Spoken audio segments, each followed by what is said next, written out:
This one's called A Simple Explanation. You are one who likes weddings and wants his own. I am the bridesmaid standing outside the reception. In the movies, I would be smoking. I have no excuse.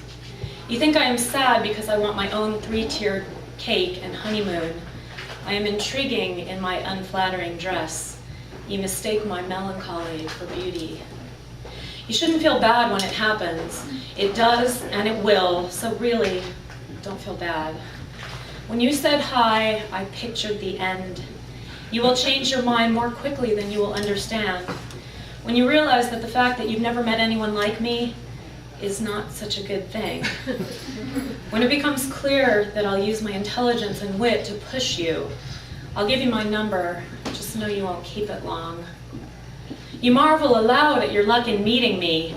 I like you and want to warn you, but it's really your own fault. Don't envision a history with me. Just take me home tonight and don't call tomorrow. I will cry and think always and never, and it will feel right to me. You will disappoint me, perhaps you must. I don't know otherwise and will be confused at the absence of disappointment. You are just another and I am only me. I give you full permission to be everything I don't want you to be. In fact, I insist. And you don't need my permission. It will only impel you to do the opposite, and the opposite would be distressing to us both. You smile at me now. You bring me champagne. You use words like compelling and captivating. They are precursors to difficult and irrational. The words are the same. If you look at me that way now, you will dislike me more. I am not complex. I am simply incapable. You should talk to another bridesmaid. She will be simple and want this wedding. She will not captivate. She will not cry or rage. She will allow you to not disappoint her, and you won't. You will go to Hawaii on your honeymoon. You will snorkel and attend a luau. She'll talk of how you met. You might think of me for a moment and wonder what it would be like if you had refused to listen to me. You might attach a different ending to this conversation for that moment. Even as I talk you out of me, I'm doing the same.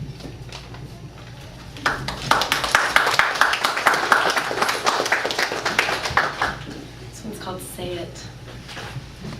Can you hear me? Yes. Kind of low. She is his best nightmare. Lizzie with the long brown hair. Lizzie with the loose jeans and clean face, who can't hide her lipsticked insides. Lizzie with the eyes that will make him close his and take whatever she gives. He goes to her checkout line always. His purchases seem random, and he always buys fewer than 12 items, even when she's not working express. His hands sometimes shake when he hands her the cash, always exact. $6.17, a 5, a 1, 1 dime, 1 nickel, 2 pennies. Like he figures the price of his purchases at home and comes ready to pay. He doesn't speak, even when she tells him to have a nice day, like they taught her. He wakes before sunrise, sweaty from his unconscious exertions.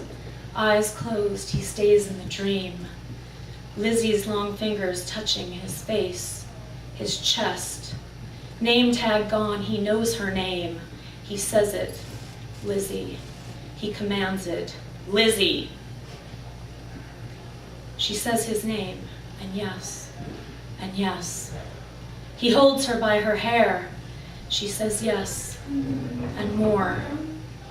He is exact. He presses his thumbs to her throat. He doesn't know why. He can't let go. She looks at him and gives. Whatever you want. She says his name. He pushes it out of her throat. She says it once more. Say it again. Say it.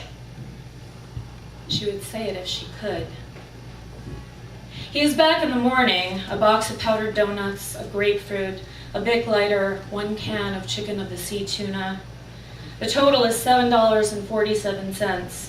He lays down a 5, 2 ones, and 2 quarters. She opens the register and counts out 3 pennies. He walks away, leaving her holding his change.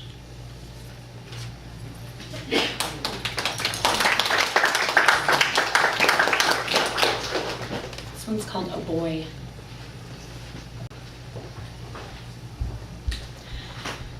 Your name unspeakable, you are the boy.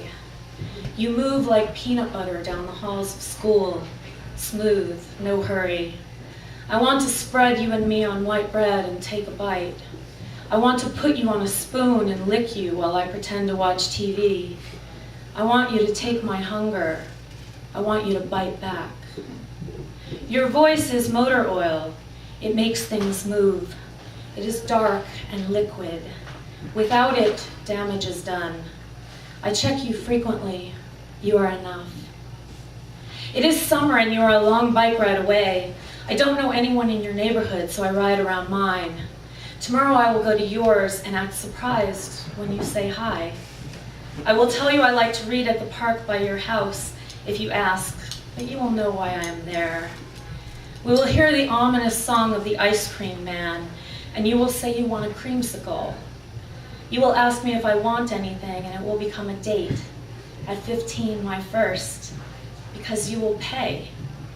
I'll ask for a creamsicle, even though I like fudgesicles better, so I can taste how your tongue tastes. It will be cold and slippery in places nobody has touched. It will make me shiver. You took me to your house after we sat on the curb and ate our creamsicles. I paid for my own. Your brother was making a tuna fish sandwich. You stood over him and gave him a dangerous look.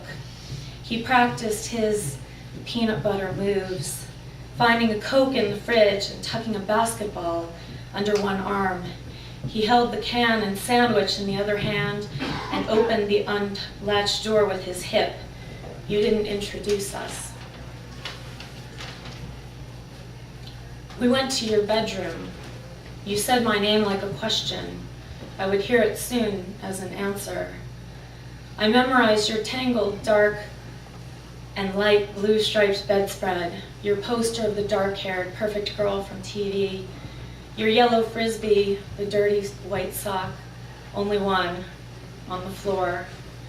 Your motor oil voice invited me to sit on your bed, and I did. You touched my shoulder, bare in the red tank top I chose with care that morning.